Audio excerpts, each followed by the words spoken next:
Okay, this is a quick review of a Winchester Model 12.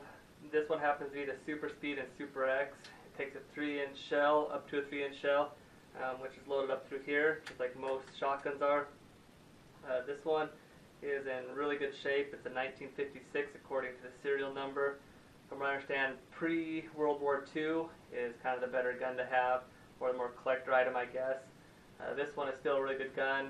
From what I've seen online, they go anywhere from $450 to $800. Within the Model 12, there's like subcategories, and some are worth thousands of dollars.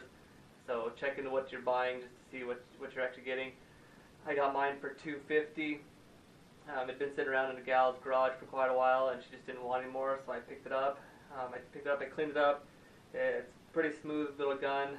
The downstroke is really good when I go like this. The upstroke's a little bit tougher. I don't know if it's a Model 12 deal, or if there's still got a little bit of dirt in there, or something that I didn't clean out. So I'm going to go back through, I'm going to get into this part and grease it up a little bit more, try and clean it out with some gun oils and some degreaser. Mine has a couple little scratches on it that you can see. Then I'm going to take and try and clean those up. The butt pad on mine is a little bit beat up as well. You can buy aftermarket ones for them that make it so that they slip over the top. I'm going to try and find an original. I want this gun to be as original as possible. So everything's original, but that piece will be new for me. When I pull it up, it's got a really smooth stroke. It fits me really well. My barrel length is 26 inches long. This one has a full choke. That's what it came with. So you have your release here to get this to come down and back up. You have your safety on, off, and then when you take it apart, you have your serial numbers right here. And there's also two arrows that are pointing at each other, indicating that everything's lined up. In order to get your barrel off, what you do is you push this little button down up on top, and then you rotate it to your left, if you're holding the gun like I am, and then you pull up, and then you pull your pump up as well, and all you do is just twist the gun, and it pops right in half. Pretty simple process. It took me a little while kind of to figure it out. I didn't want to break it, and then I kind of started manhandling it a little more. Came apart. Put it together. You do the same thing. Just twist it. Make sure you twist it all the way up. Get your serial numbers lined up as even as possible.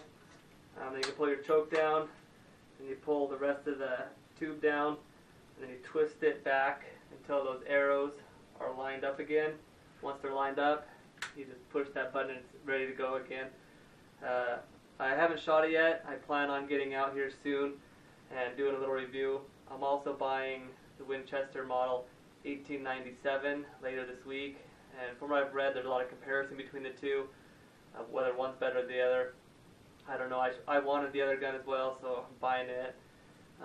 Then I'll do a review of them together, and then also I'll go shoot them and see what happens. From what I understand, you can just pull the trigger. It doesn't have any bullets in it. From what I understand, you can just pull the trigger and keep pumping it and keep shooting it, kind of like the Model 1897. I'll try that out too and give it a test review, kind of tell you what I think. That's my first overall impressions. Really good gun, really solid gun. And if you can find it under $300 or $400, I would definitely snag it up, as I think they're going to go up in price as time goes on.